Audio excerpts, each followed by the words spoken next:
have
ride-alongs. My team will go on ride-alongs. and actually be out in the cars with the officers and ask them questions as they're doing things, and what are some of the things you see as maybe inefficiencies in your workflow, or things that you think we should see the service focusing on. So there's quite a bit of internal consultation that goes on as part of this process as well, and then we marry all those things together and try and look for the common themes to sort of flesh out a plan.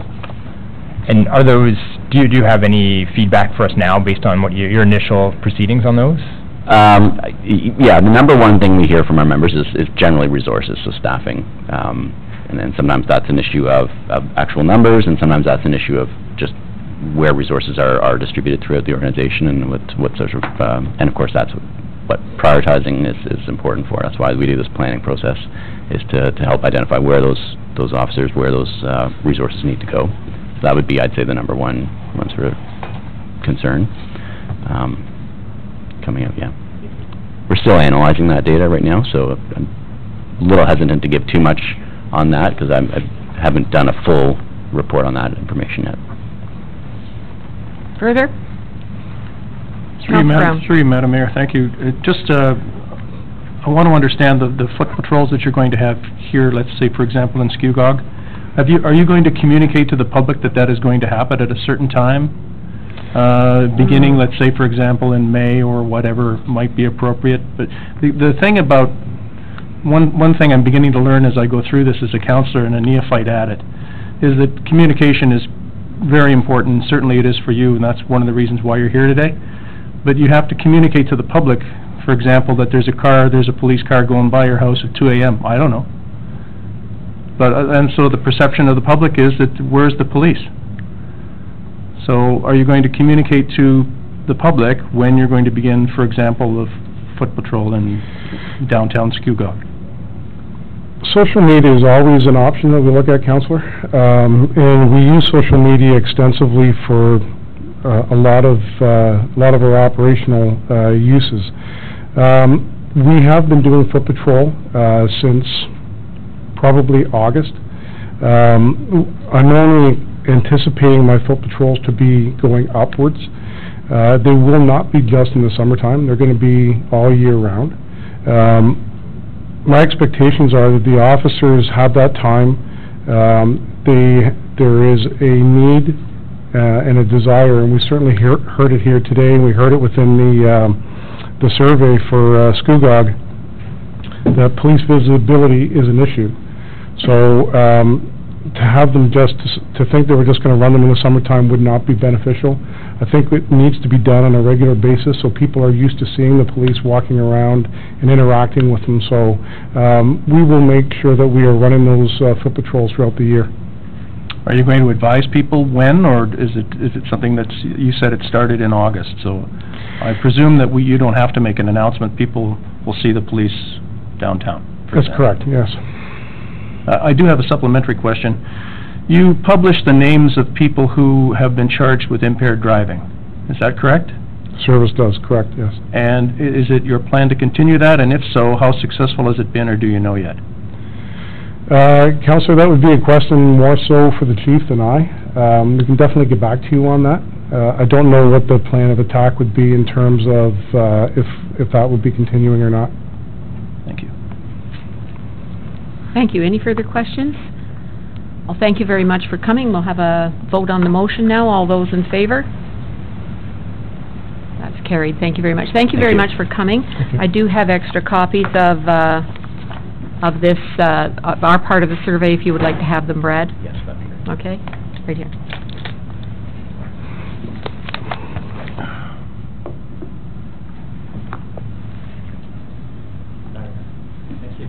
Yes, please go ahead.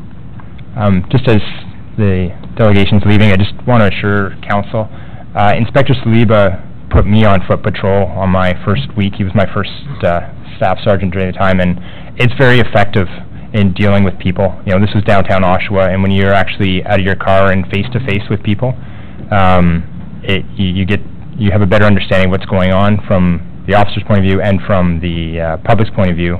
You have, the barriers are brought down and you're able to chat to them. So I'm encouraged to hear such things. So thank you. It's also a very positive message too. Like, it can be very upbeat, meeting police officers different capacity. And to that end, I would like to commend the DRPS for their team at the Polar Plunge. It was very well received by the public. They got cheers, yay police. So, and that's always a great message, so please pass that along. I don't know if they were all from North Division or where they were. Oh, that was great. Please pass that along, how much that was appreciated. Thank you very much. Our next delegation is Dr. Stephen Russell and Mrs. Ann Wright on the Oak Ridges Hospice. Please come forward. We will enjoy hearing from you and an update.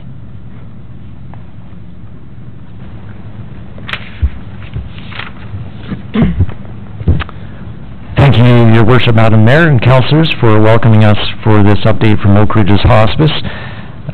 Congratulations on your election to council, and we commend you for your commitment to public service. Appreciate the efforts that you put forth. We also are engaged in efforts to serve the community, and it's a pleasure to return to council chambers for another update. Oak Ridges Hospice is a registered charity with a commitment to build a 5-bed residential hospice in Port Perry to care for the residents of North Durham who have a terminal illness, typically in their last 3 or 4 weeks of life. The facility will be a freestanding 12,000 square foot building, approximately, and will be built on the site of the former Immaculate Conception Elementary School at 1722 Schoolog Street here in Port Perry. You may recall that Schoolog Township acted as an intermediary to assist Oak Ridges Hospice in acquiring the property when we purchased it from Durham Catholic School Board in 2017. We do thank Schoolog Council for the role they played in helping us acquire the property. The hospice facility will be staffed by doctors from Medical Associates of Port Perry, as well as specially trained palliative care nurses and personal support workers. Volunteers will also assist in the management of the facility and in welcoming families and their patients to the hospice. There is no charge for residents for their care in the hospice. Hospice care supports the care that is provided by Lakeridge Health Hospitals and also the long-term care facilities in our area, and we plan to work in a symbiotic and collaborative system to look after people with terminal illness. In fact, statistics show across Ontario that hospice care is more cost-efficient for those who require terminal illness care than the care that's provided in the hospital. So it is actually a more cost-efficient model. We have engaged an architect and are making a step towards completing our building plans and continuing with the site plan approval application. Oak Ridges Hospice is well into a $6.6 million capital campaign, Building for Compassionate Care, and sitting beside me is our capital campaign chair, Ann Wright. She's done a wonderful job with her team. Many local service groups, businesses, individuals, groups including the Mississaugas of Scugog Island have made significant contributions to our campaign and have pushed us ever closer to our goal. While we are not at our goal, the thermometer continues to rise in redness, and we're well into our campaign. Mayor Drew, in her capacity as regional councillor, was successful in representing our request to Durham Region for funding, and we were awarded approximately 7.5% of our construction budget, which we expect to amount to a contribution of approximately $350,000 to our capital campaign, and I'm grateful for the Mayor's efforts on our behalf. We recently received a letter from the Provincial Minister of Health, Christina Elliott, who has confirmed that the Government of Ontario will provide up to $1 million in capital funding, and we've been able to pass 2 phases of approval, and money has already started to flow to our organization from the Ministry of Health. With the opportunity to present to you today, Oak Ridges Hospice would like to approach this Township of Scugog for a request for a contribution to our capital campaign, and our bold request is for a contribution of $150,000 over a term to be decided by council to help us allow completion of the project. We feel this ask is commensurate with support that's been given to the hospital in by prior councils, and that capital campaign has helped the hospital outfit with new capital equipment, our beloved hospital, and they have completed that campaign, and so we feel it's an opportune time to approach council with this request. I would like to open the floor to questions from council. Thank you for your presentation, and that is really exciting news, and we always look forward to these updates. Congratulations to all of those that volunteer on your committee. It is a labor of love, I'm sure, and I know it is for you because you've been after this for years and years, and so it's nice to see this coming forth at this point. As you mentioned, the township was an intermediary in getting the acquisition of the property of the former school, and I know that that saved a considerable amount of money for you. And I'm looking for a nod from the treasurer. As I understand it, we have paid off of our commitment to the hospital, which was $37,500 a year. Is that correct? That's correct, Madam Mayor. Okay, so that is paid off as of 2018, is that correct? Okay, thank you. And it is a placeholder at this point in the budget. So I would like council to consider perhaps that we receive this delegation today and refer the request to the 2019 budget for a 4-year pledge of $37,500 per year. And I would like your consideration on that, and now I'll ask for questions. Councillor Watton? I was just going to say I'd make that motion. Okay, thank you. So the motion is that the hospice receive and refer to the 2019 budget for a 4-year pledge, $37,500 per year for 4 years. Do I have a seconder? Councillor McDougall. Any questions or comments for the delegation? Okay, none for. Can we accept questions for staff? Yep. Okay. Did you have a question for the delegation, for the staff? Through you, Madam Mayor, I just wanted to congratulate Steve. I've known Steve Russell for a long time. He's my family doctor, and I just wanted you guys... Oh, any secrets? Well, that opens the door to a further discussion, doesn't it? Should I recuse myself? No, he's a great man, and I'm sure Ann is a great man as well, so I just want to congratulate you both on, as the mayor has done, but just on a personal basis too. Well done. Thank you, Council. And continued success to you. Thank you, Council. I saw another side of Steve many years ago on the stage at Town Hall 8273. We should probably stop here. Yeah, I think probably a good idea. But thank you. I've got some secrets. Your worship. Councillor Kiesebrink. Just a comment, Madam Mayor. I think it's exciting that we can... Your mic, please.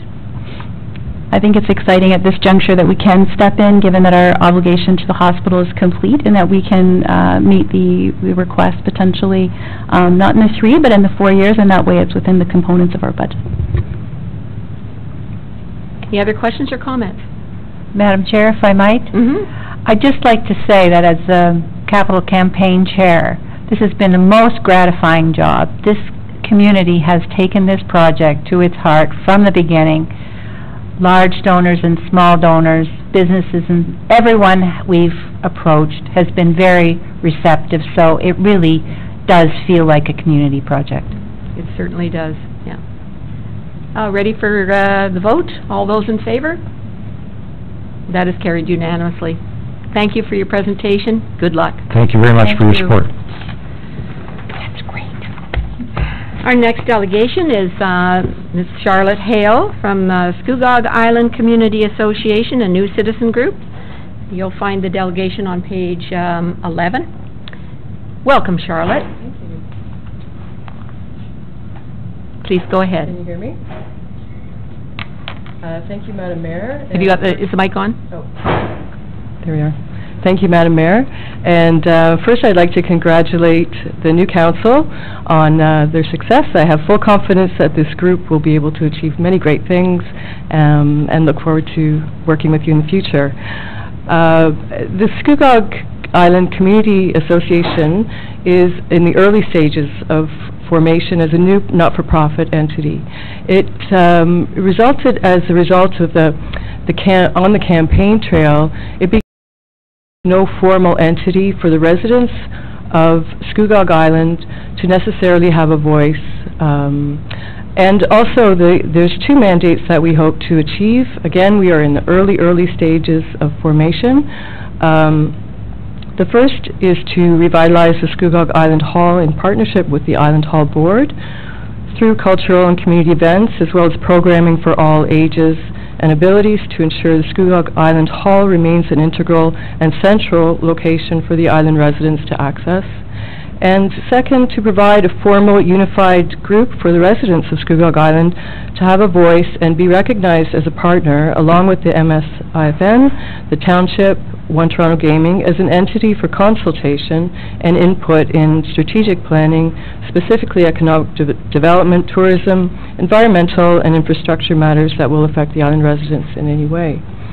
At this time, there is a small working board being established. There's been a good response from the public to form this new association, and it would be based primarily on the success of the Greenbank Hall as a cultural entity in the region, and also another model that we would base on is the Tyrone Hall that has become a very successful and self-sustaining community space. I think we can all agree that the island is a unique entity in the region, first because of its physical geography, it is an island, second because of the diversity of the population and the nature of the relationships of that population. Also, the island is poised for significant growth and development, and the Scugog Island Community Association would like to be at the table as a partner. Well, thank you very much for your delegation, from a personal point of view, I can't speak for all of council, but I'm sure I do, in saying that we certainly wish you success with this, and I understand that Councillor Ross is part of that committee, and he is your voice for Scugog Island. Yes. And so we can certainly hear what your concerns are, and it's a nice little opportunity for you to get together as a small community to discuss those things. So, any other questions, comments? Councillor Ross?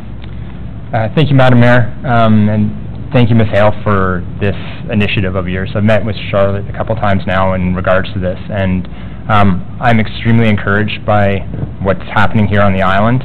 I'm a big proponent of community pride and engagement.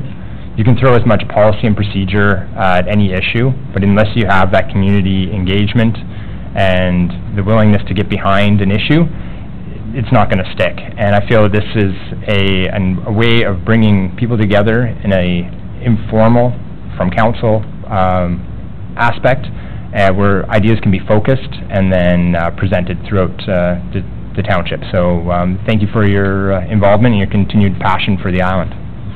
Welcome. Any other questions or comments? Councillor Ross, would you like to make a motion that we receive the presentation and look forward to hearing the concerns and suggestions and wish them well? Yes, thank you. Sounds good. Do I have a seconder? Councillor Brown. Any other questions or comments? Thank you very much for your presentation. All those in favor?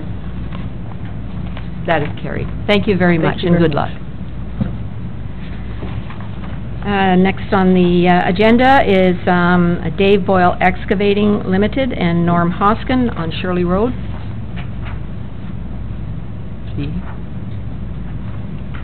Dave?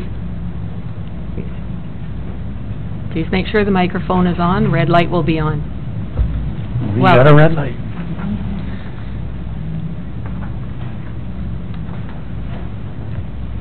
You have 5 minutes. Well, I'm just, I'm new at this. Okay, And just I'm relax. not too well prepared. First of all, I thought the meeting wasn't until 4:30, so I just sneaked in. Ooh. And Dave's on his way. I'm just here looking for a permit to fill that field in as we have done before. Excuse me, are you not, are you Norm Hoskin? Yes. Okay, sorry.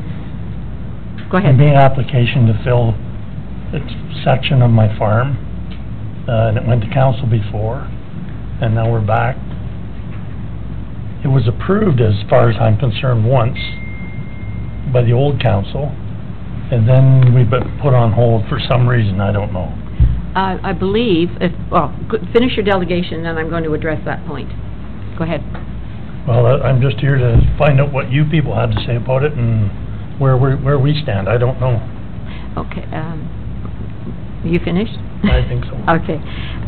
That motion was not fully approved. It was approved until we hear from consultation. So Okay. it was not fully approved at the time, which was, what, about last March or something, wasn't it? Yeah, okay. Just for your clarification. Okay. Okay, any questions or comments of the delegation? Okay, do we need a motion to receive the delegation? Okay, a motion to receive the delegation. Just receiving it. Councillor Watton. It's not making a decision, it's just receiving it. Councillor Ross. All those in favor of receiving the delegation? Carried. Thank you. We'll now bring forth item number 9.2.3, staff report. It's on page 43. Thank you very much. Thank you.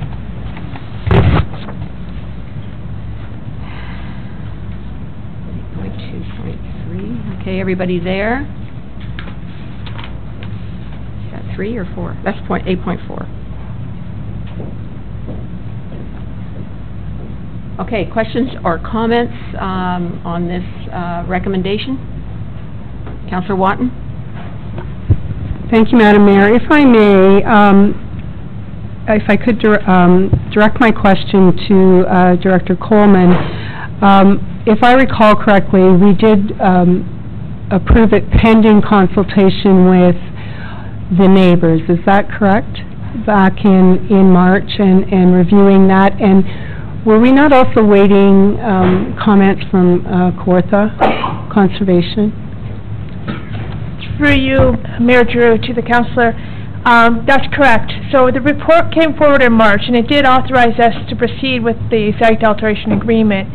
But it did also acknowledge that the next steps would be to consult the neighboring properties, as well as the region of Durham and Kawartha Conservation. And after that, there's another step that needs to be done. We need to receive the documents from the property owner for the fill management plan and all the things that were outlined in that last report, all the requirements, before we could sign a permit with them. So what happened to the consultation process? Through you, Mayor Drew, to the councillor, there was a delay in the consultation process when we had some staff turnover. Okay, so should the recommendations of this report be approved, it does say that, again, a consultation process would need to be completed. Do we have any timeline that we could look forward to, or Mr. Hoskin could look forward to, knowing at least where his neighbors stand on it? Through you, Mayor, to councillor, we haven't talked about a specific timeline. With the change of the staff, there's been some shifting, and the site alterations are now in the development services portfolio. So I don't know if Mr. Heritage has any comments on the timeline. Director Heritage? Thank you, Madam Mayor. Through to the councillor. I'd like to clarify a couple of points in the recent report that was prepared by staff that's now sitting before the committee. One is that staff is recommending that the applicant explore a number of alternatives other than providing or bringing fill to the site. I think that's an important component, because what the applicant is asking for is for the township to amend its site alteration bylaw. The maximum fill in the site alteration bylaw is 10,000 cubic meters of fill. The applicant is requesting 40,000 cubic meters of fill. So we're requesting the applicant to explore alternatives to bringing fill to the site. And if those alternatives are inappropriate or can't be accomplished, then we would look at coming forward with a site alteration bylaw amendment. So that's the way the current staff report is structured in terms of its recommendation to this committee. Thank you. Further? But that doesn't preclude the consultation process, or would the consultation process not be necessary should an alternative be found? Through you, Madam Mayor, to the councillor, if an alternative is found, if the site perhaps is regraded, or if there's tile drainage incorporated within the site to accommodate to deal with the limited flooding that's on the site, then a public consultation process would not be required. I would consider a public consultation process going forward if an amendment to the site alteration bylaw is required. Thank you. Any further questions? You see the recommendation there. Do I have a mover for the recommendation? Oh, you have a question. Go ahead. Then should item number 2 in the recommendations be removed based on what Mr. Heritage said? I have your comments on that, Director Coleman. Item number 2 be removed from the recommendation? Or, sorry, Director Heritage, whichever. Oh, no, it shouldn't be. Bit of an overlap. I'll withdraw the question. It's, when I read it again, I think it's okay. You think it's okay? Okay, we'll leave it in. So, do I have a mover for the motion? Councillor Watton. Seconder? Councillor McDougall. Questions, comments? Perhaps, Madam Mayor, we should add a sub-point that we would like the property owner to first brief us as if there are any other options, as per our Director of Planning's comments just now. The tile draining, or if there are other solutions because of the amount of fill that's being proposed. I think Director Heritage had some suggestions, but I don't know if they've been I don't know if they're investigated by the applicant. Through you, Madam Mayor, to the councillor, I'd like to turn the committee's attention to the first paragraph in section 2 under discussion, where staff has identified some possible alternative solutions, and those solutions would be reviewed by staff and a qualified professional peer reviewer that would be paid for by the applicant. And some of those alternative solutions are weeping tile systems, drainage swales, regrading of the land, and perhaps others that may come forward. So we would deal with it at that time. And I think that's included in part 3. It says about the above report, and I think this full report has to be looked at. Okay. Satisfied? Okay, thank you. Councillor Brown? Through you, Madam Mayor. Director Heritage, have you come across this type of thing on a regular basis? Is this something that you've had experience with before? Or is this an anomaly? Through you, Madam Mayor, to the councillor, we've had a number of discussions with other municipalities on how they deal with site alteration applications. And one of the first items that they explore is, are there any other alternative solutions that can be implemented without bringing new fill to the site? And I think that's what's being recommended in this staff report, is to have the applicant explore those alternatives before we get into the movement of fill or bringing fill to the site. So it's not an anomaly in other municipalities in the GTA. I'm wondering if Director Heritage, maybe you could fill in council here on our bylaw on commercial fill. Yes, Madam Mayor.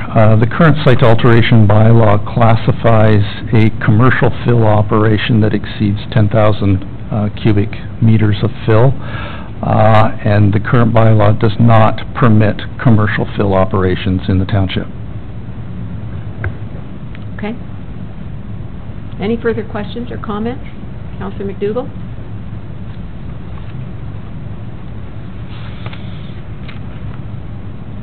Did you have a question, Councillor McDougall? I do. Just in looking at the area, it appears to be about 4 acres. And from just my back of the napkin math, it looks like about 8 feet of fill across the 4 acres. I'm not sure if that's correct, but I mean, I think if an agronomist was to come forward and say that we needed about 8 feet of fill across those 4 acres, then we could probably support that. But if an agronomist says that we need only 1.5 feet, then that would probably be more in kind of line with what we would be approving. Anyway.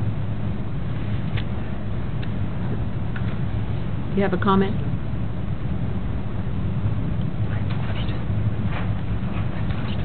You've got an answer? No, I have a question. Okay. To Mr. McDougall. Through the mayor to the councillor, that's why we are looking at the other alternatives. That is quite a large amount of fill, and hopefully if we can maybe find alternatives where maybe less will have to be brought in, or maybe not have to be brought in at all. That's why, we're looking to a qualified professional to provide this information, and also have a qualified professional review it on our end, so we have more of an understanding of our options. Thank you. Just by way of introduction for everybody, Jason Ryan, who is an engineering technician. Thank you. Thank you for your answer. And you had a question? Oh, you just answered it. Okay. Thank you. Any other questions or comments? We got a mover and a seconder? Okay. All those in favor? Thank you. That is passed. Okay, so now moving on to 8.5. Our Manager of Human Resources, Robin Holowski. Is she here in the room? There she is.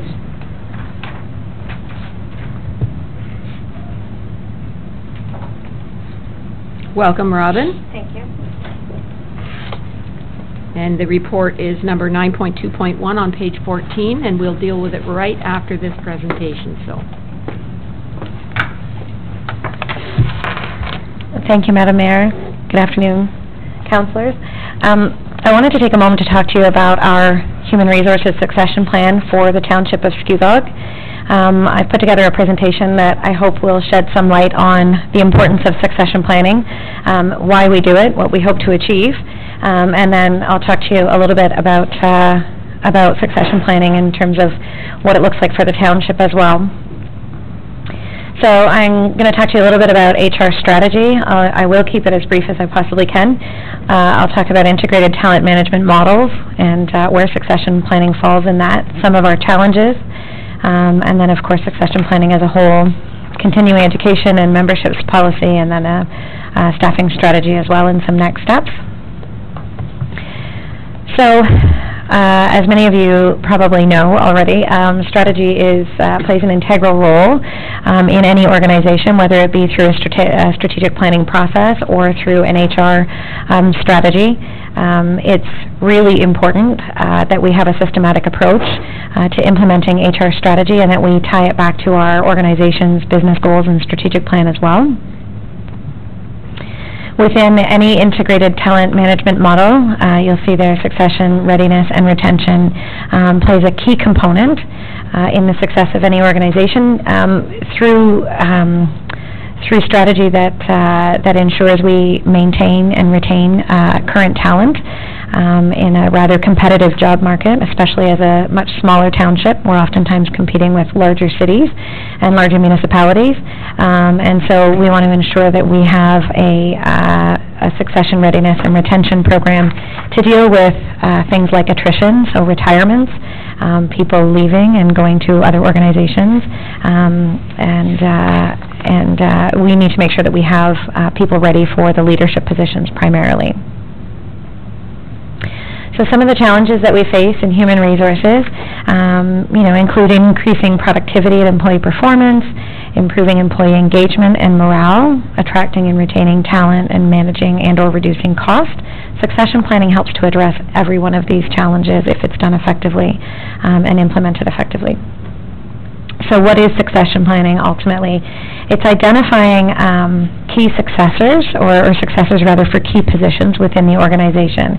So if, for example, one of our key managers and or directors retired tomorrow or left the organization, who would fill that role? Quite simply put, it's ensuring that we have people within our organization that can step up into those roles effectively so that we don't so that loss of individuals within a department doesn't affect our customer service goals, doesn't affect our ability to maintain and carry out our strategic goals and our business goals and directives. So it's identifying, developing, and retaining that talent for key positions. Some of the benefits, I won't read every single one of these points, but certainly some of the benefits, as I've already spoken to, include retention of employees. So employees who are engaged and who feel as though we are investing in them as key successors in positions are oftentimes more inclined to remain employed by our organization instead of leaving and going elsewhere. If employees see themselves in the future of the organization, oftentimes we're able to retain that talent. It certainly allows us to keep that talent pool within the organization rather than having that talent sort of walk out the door. So if we're able to retain people rather, then we can retain their skills as well. It improves employee engagement overall. It includes training and development plans for individuals who want to aspire to leadership in the future, and it allows us to transfer corporate knowledge from one individual to another or to several, if it should be the case. So the key elements of a succession plan, which we will have within our succession plan which we do have within our succession plan as an organization. So we need to identify the key positions for which succession planning is necessary. We don't need to do it for every position. Oftentimes frontline positions have people who can success and move into those roles. It's the leadership roles ultimately that are key. So who is going to help to run the organization in the future? And so we've identified leadership positions as necessary for a succession plan. Identifying the successor or successors, and the first steps involved with that is myself working with managers and directors for them to identify who they see as potential leaders within their portfolio. Some people have already sort of risen to the top, as it were, and showed their keen interest in leadership in the future or their skills. And then, of course, we need to identify the job requirements. So if we've identified individuals as potential successors, but they don't have the minimum qualifications, how do we help them get there? What kinds of training and development plans do we need to put in place? And that comes through, of course, building competencies. And then with any good succession plan or any strategic plan, as it were, continuing to assess the progress and ensuring that it's continually maintained and updated is definitely one of the key elements. So how do we get there? So this is sort of where the rubber meets the road. How does the work get done? So updating job descriptions and identifying skills required is certainly the first step. Completing a leadership matrix for all leadership positions, so identifying what are the training and development needs for each of those leadership positions or the qualifications. A lot of the goal setting and the conversations with staff can happen through our performance evaluation process, which we implemented last year. Updating memberships and professional fees policy and tuition refund policy. So we had a tuition refund policy that needed to be updated, and we need to keep that in step with our plan for succession. Implementing an on-site leadership development program, which I'll talk a little bit about, but that would be run on-site and would be at no cost to the township, certainly. And then completing a staffing strategy to determine new leadership positions in the future as well. So I just want to go over each of those really quickly. This is what a leadership skills matrix looks like. So it covers the leadership skills that are required for any leadership position within the organization. The technical skills / education comes from the job description for the leadership position. And then, of course, the computer skills are quite consistent across the board, but there may be some that are unique to each leadership position. Once we've completed a leadership matrix, we've identified what's required for the position, and then we can start to evaluate those on the succession plan against the leadership matrix to see where any gaps might exist. So in terms of continuing education and memberships policy, we have a current policy.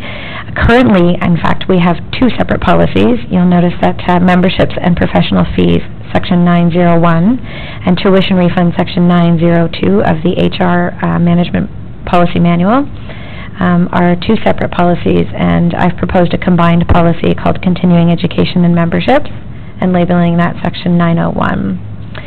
So in the current policies, all memberships and professional fees must be approved by the CAO.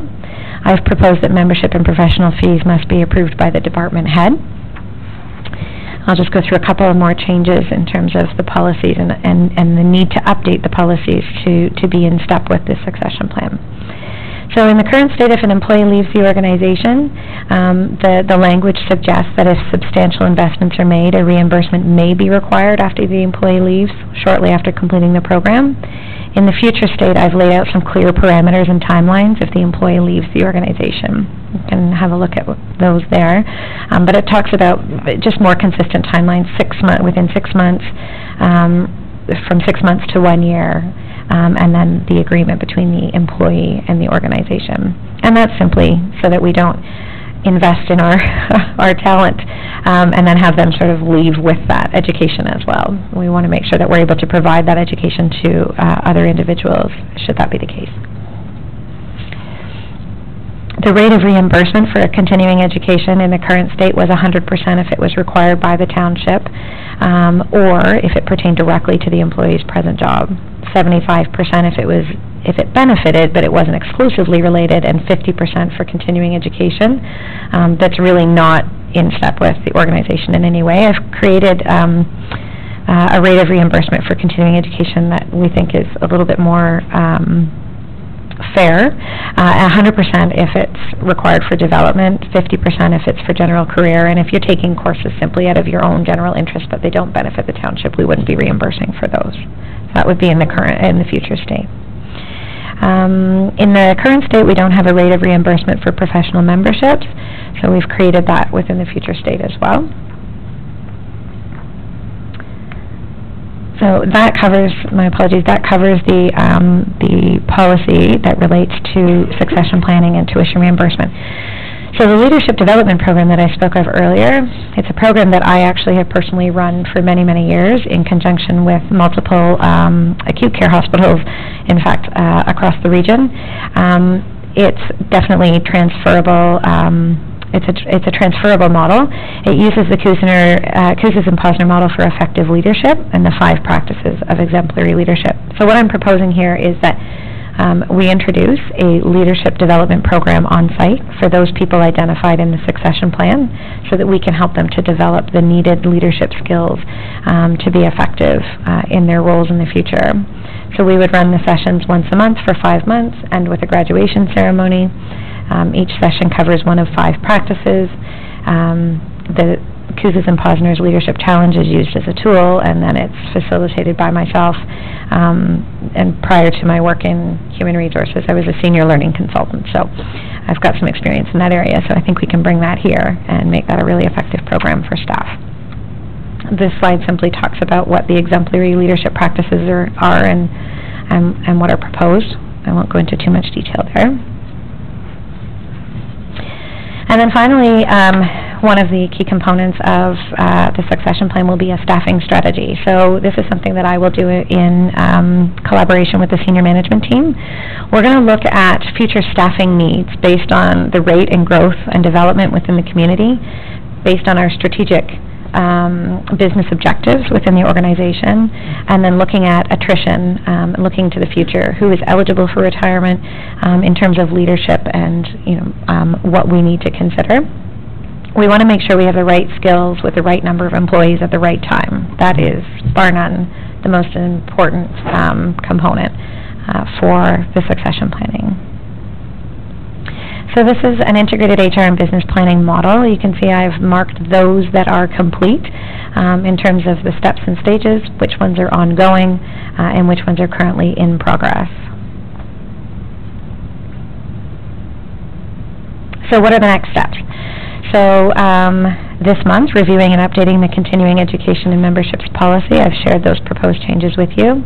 In April, I'd like to launch the leadership development program for those identified in in the succession planning program.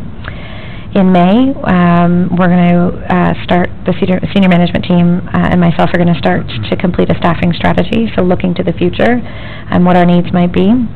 And of course, ongoing, supporting the goal setting and individual development process with each and every employee within the organization through the performance evaluation process, and then maintaining that succession plan. In the meantime, so over the course of this month, we've kind of already started this. We're identifying the technical skills and education that is required for each leadership position using the leadership skills matrix that I showed you earlier. Throughout February and March, we're going to be meeting with staff identified in the succession plan, finding out firstly if they're interested in becoming leadership in the future. Oftentimes we identify people who say that they're not interested, and that's okay. But certainly for those who are interested, making sure that we're setting some goals through the performance appraisal process that will support them to succeed in the future. And then, of course, in March, forwarding all of the results to myself in HR so I can maintain those in the HR file. Thank you. Thank you, Robin. Obviously put a lot of work and thought into this presentation. We really appreciate it. Thank you. We'll move right now to the report on page 14.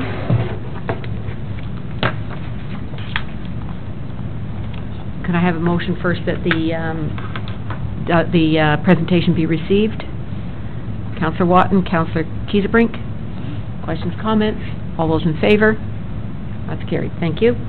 Page 14, recommendation is that it be received and that succession plan presentation attached as attachment 1 to report that you've just received be approved. Can I have a mover for the motion, and then we'll have questions? Councillor McDougall, Councillor Ross, questions or comments? Councillor Watton. Thank you, Madam Mayor, and thank you, Robin. I think it's a well-planned report and much needed, and I commend you on looking forward. I have a question about, and respecting that if we don't do it, there will be probably large costs involved, but are there any costs involved to move this initiative forward? Thank you, through you, the Mayor. Councillor Watton, the costs involved, so currently within each department's budget we have a training and development line. Directors will be encouraged to use that training and development budget to support the goal setting process. Certainly we can't train everybody in a day and spend an exorbitant amount of money in the first year, for example. What we're encouraging directors to do and managers to do is to, through the performance evaluation process, identify goals for training and development using their current budget to the costs in step with our new policy for that training and development. Having said that, there may be training and development opportunities that may need to be budgeted into the next fiscal year, for example, and so setting goals that aren't going to have a tremendous impact financially. There is a lot of training and development, so in terms of the leadership training, for example, I'll be doing that in-house, so there's no additional cost to the township, and we've talked about maybe even partnering with some of our with some of the other municipalities locally to deliver that program. And so in terms of there being an exorbitant cost or a large cost to the township, I don't anticipate that. I think there's lots that we can do in terms of borrowing resources and supporting one another through other municipalities, through my HR network, for example, as well. But I think it's definitely doable within the current training and development budget, and if it requires any additional monies, it would need to be budgeted in the following year. Budgeted for 2020? I'm just asking because we're in the budget process, so when you say that, are you referring to 2020? Like right now, as far as you're concerned, it's right. Okay for what we have? So, through you, Madam Mayor, so within the current budget, there will be a training and development line for every department. If there are workshops, for example, that may cost a couple of $100s to send an employee to, that may be able to that may be able to be covered within the current budget. If it's something that's a little bit bigger, maybe somebody needs to start working on a certificate program, that may be something that that the manager or director wants to look forward to in the respective next year, depending on when the performance evaluation is done. Any other questions or comments? Councillor McDougall and Councillor Ross. Thank you very much for this presentation. This is so important, I think, in terms of us maintaining our consistency with the taxpayer and the people who come in. It seems that we have I don't know if it's just a job market right now, but there's a fair bit of, between attrition and then people moving around, it's just a lot of shells in motion, and I know from talking to people in the community, developers, builders and stuff, when they come in, it's often projects that go over many years, they're running into many different phases, and oftentimes there's not even anyone in the building left who remembers the beginning. Will the succession plan help to address that, or is that just kind of the way the job market is right now? Through you, Madam Mayor, Councillor, the current, insofar as the current job market, one of the challenges we face as a township that had become quite apparent to me when I first started here was that we are very small, and that we have a hard time competing with the larger municipalities. They have different salary grids than we do in our smaller community, and so oftentimes people will leave the organization and go to other organizations that perhaps provide a higher salary than we can. Having said that, I am quite confident that if employees feel as though they're engaged through the succession planning process and as though we're investing in their future, then I think that it will definitely address that challenge with people sort of going out the door and taking the knowledge with them, as it were. So I'm confident that it will do that.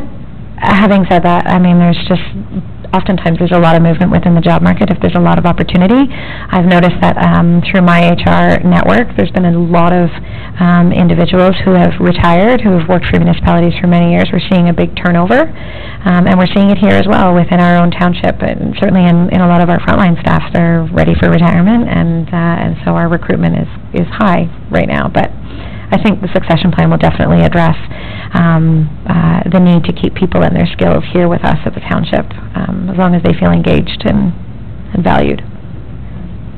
Councillor Ross?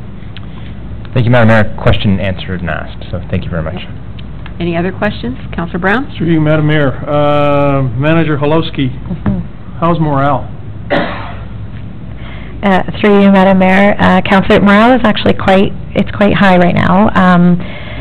It's always challenging when we have people who are retiring and people who are leaving. The change can be challenging, but we've been able to support employees, I think, more recently through change, and I think people are definitely feeling valued. We have, without getting into too much detail, we have a wellness and engagement committee that works very, very hard to keep employees engaged and happy and wanting to be here. So, insofar as my experience, I think morale is definitely up.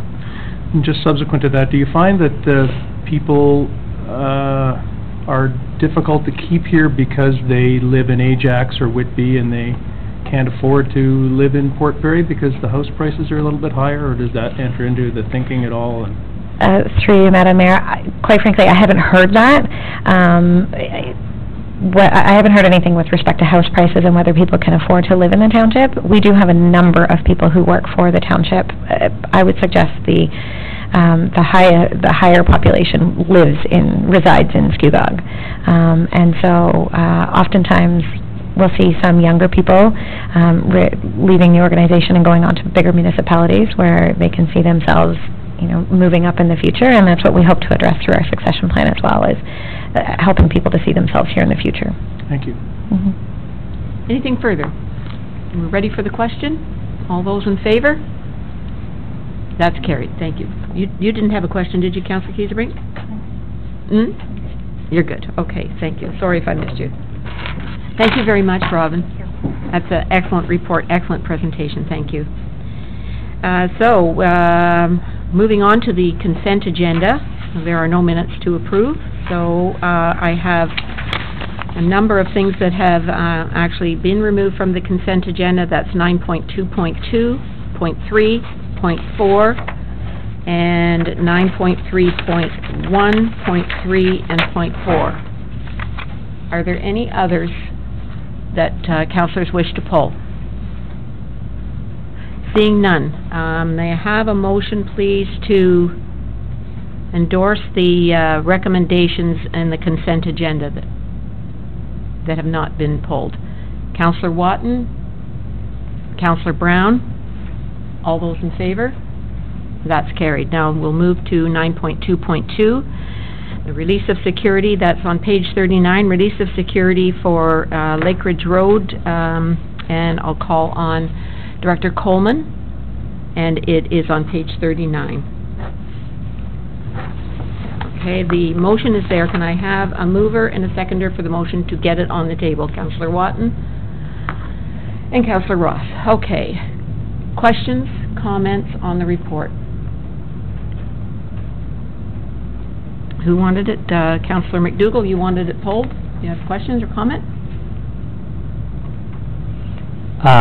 Question is my understanding from reading the report is that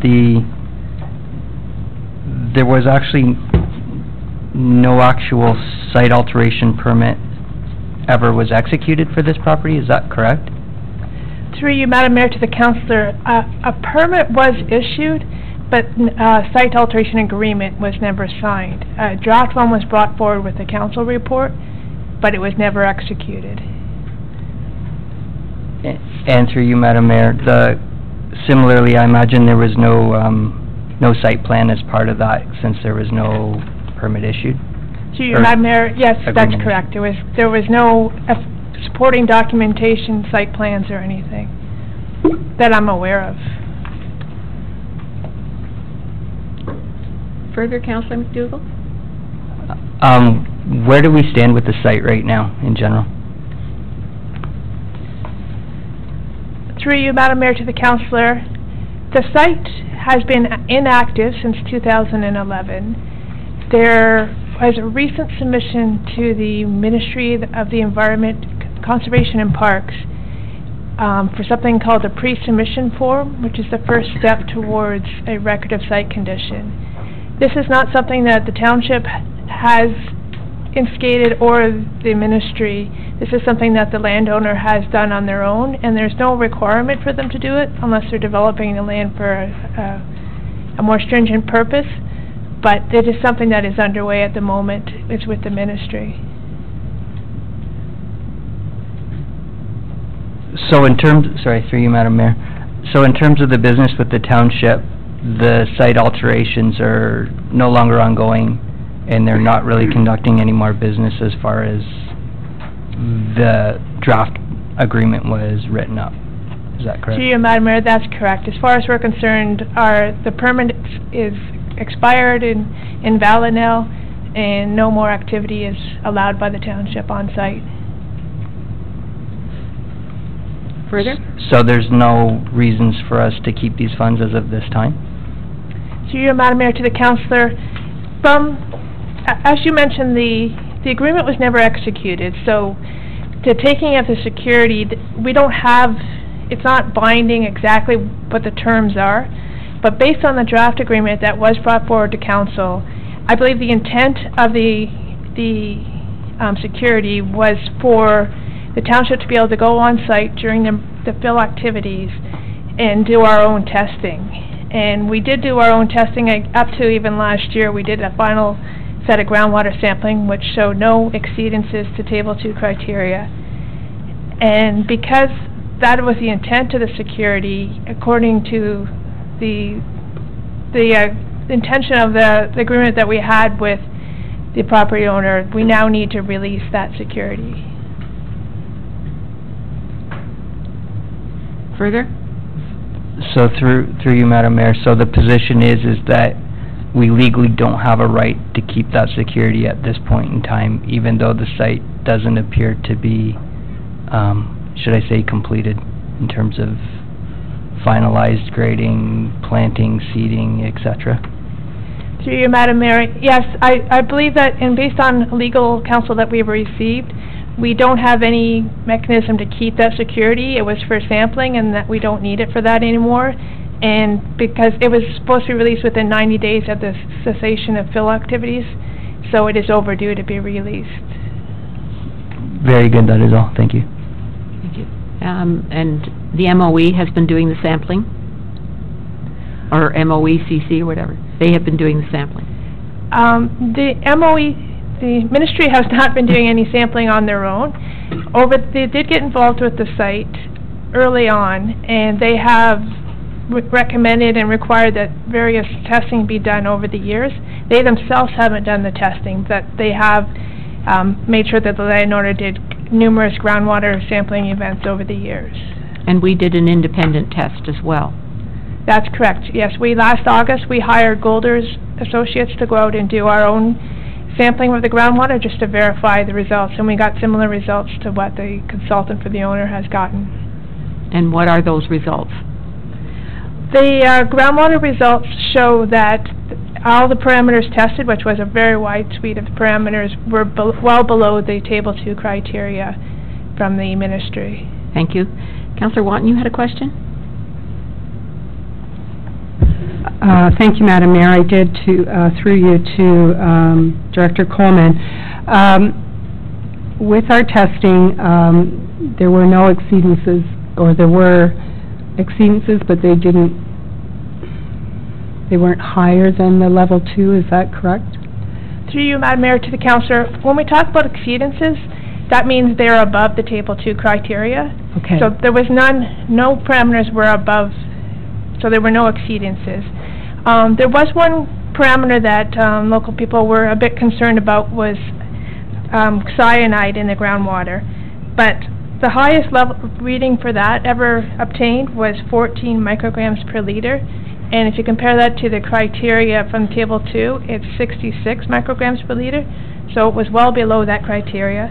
And most of the time it was not detected at all, and it's actually seems to be going down since that time. That was June 2017, it was at 14, and when we tested it last summer, it was at 3 micrograms per liter. So it doesn't appear that it's getting higher at all.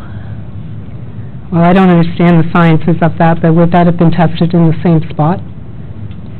Through you, Madam Mayor, yes. This was, they put in permanent monitoring taking wells on the site, so there's 6 permanent wells there, and so it was tested in the exact same well.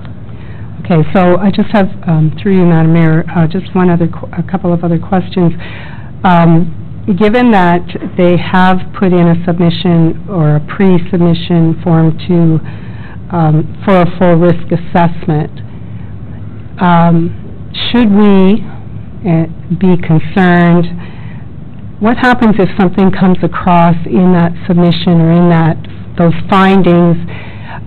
Would it have any impact on this municipality, given that we were initially part of the project, so to speak?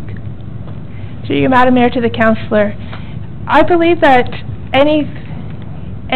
if there's exceedances on the property in the future, or anything that possibly crosses the property line to the south, that would be the property owner that would be responsible.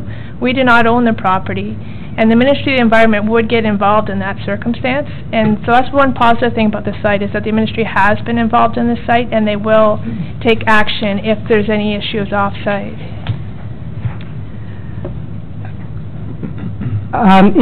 Madam Mayor, it's my understanding that we do have a delegation coming forward to council next week with some, perhaps the same concerns or additional concerns.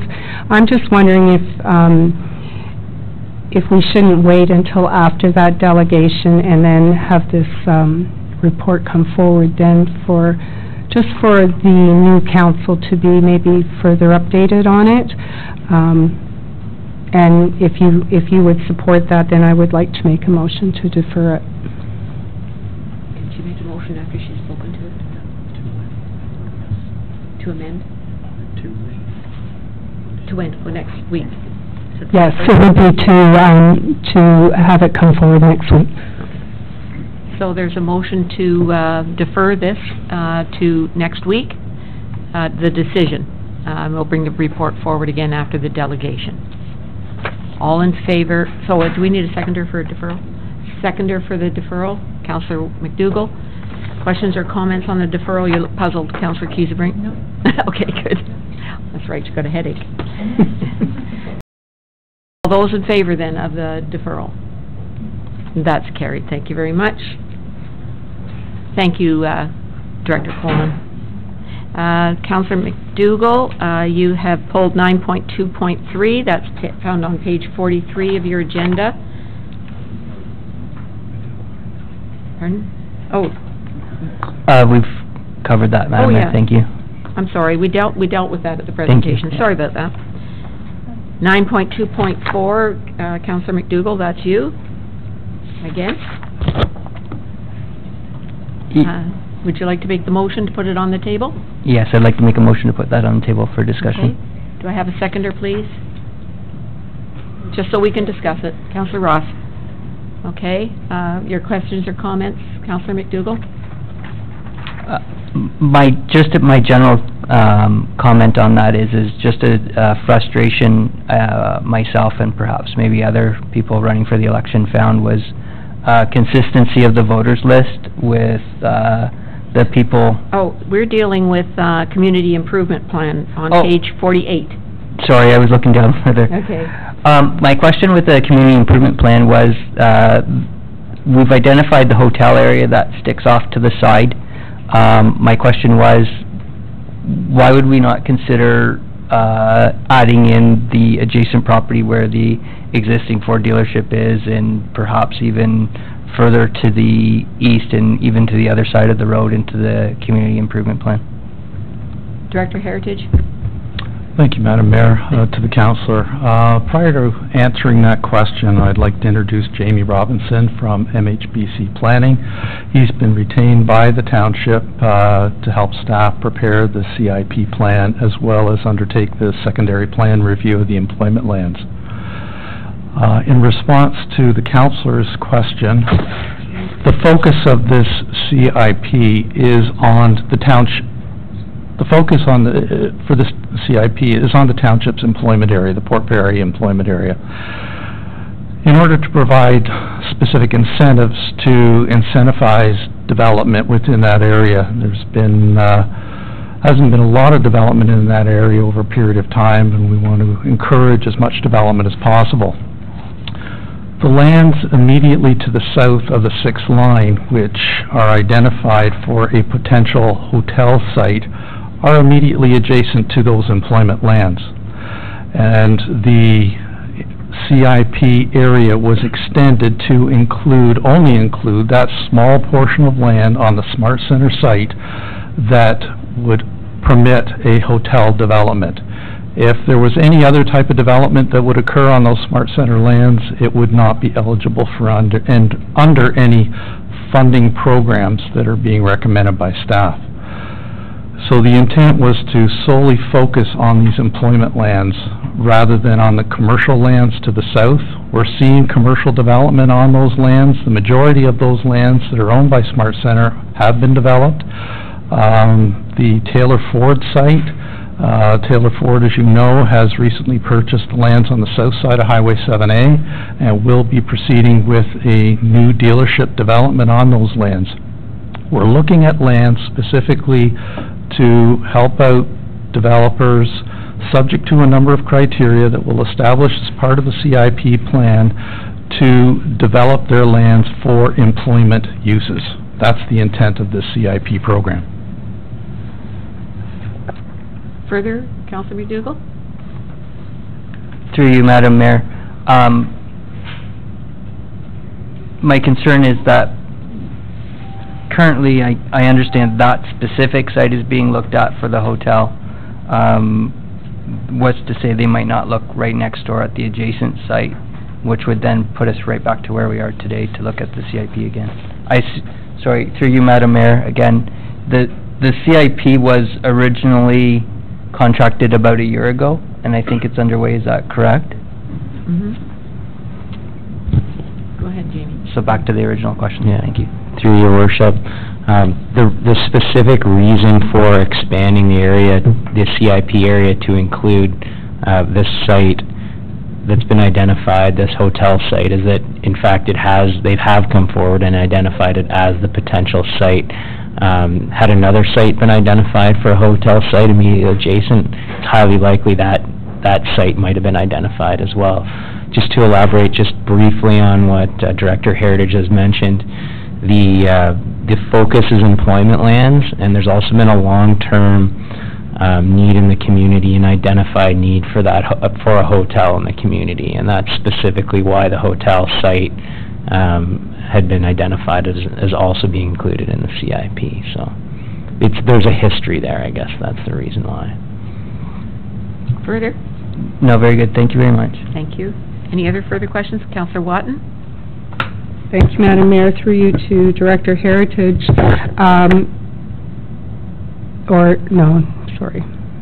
To Jamie, right? You mentioned that should there have been someone had, say the other site was being considered for the CIP, is there any reason that a CIP would not work for those lands? Through your worship, in terms of which other, Such, like, by the Ford dealership or in that area, or even further west of that? Through your worship, I think it comes back to the focus in the lands that are designated in the official plan for employment purposes versus commercial purposes, that the focus of this specific CIP is really around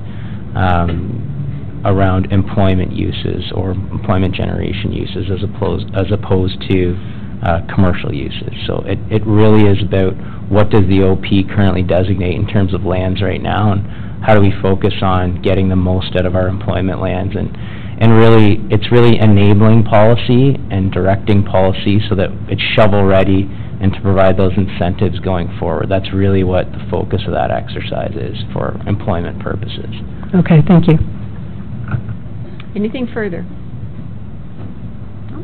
Okay, the recommendation is that report 2019-002 dated January 14th entitled Community Improvement Plan Framework for the Port Perry Employment Area and Adjacent Hotel Lands be received, and that the framework for the Community Improvement Plan for the Port Perry Employment Area and the adjacent hotel lands as outlined in this report be endorsed. So it's a framework that we're endorsing.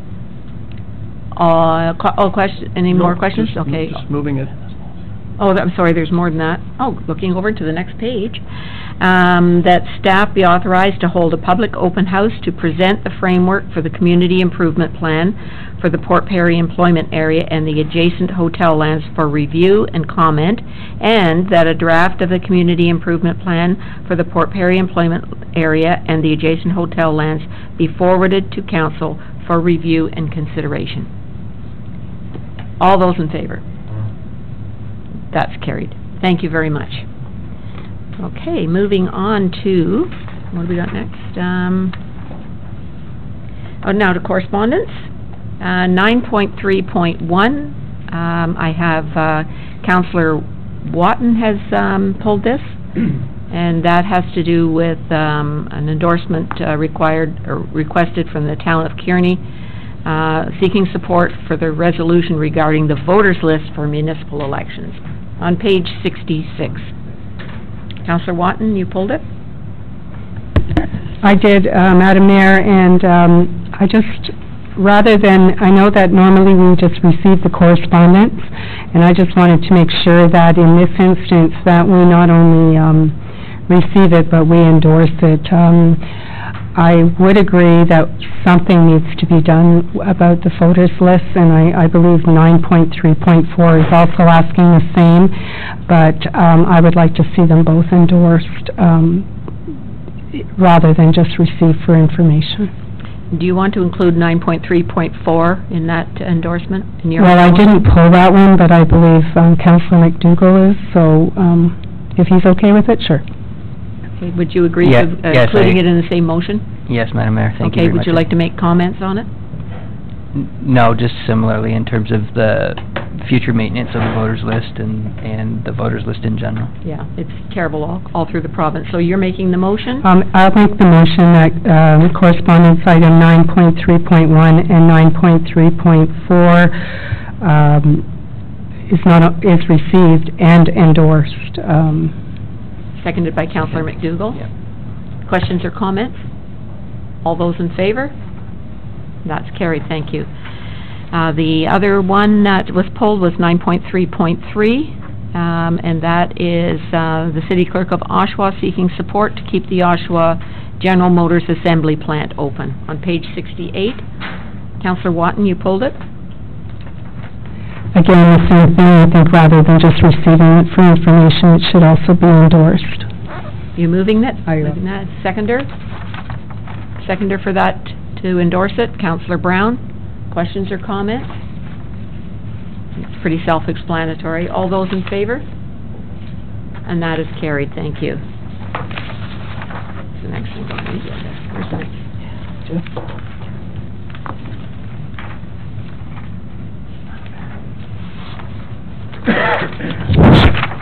Okay.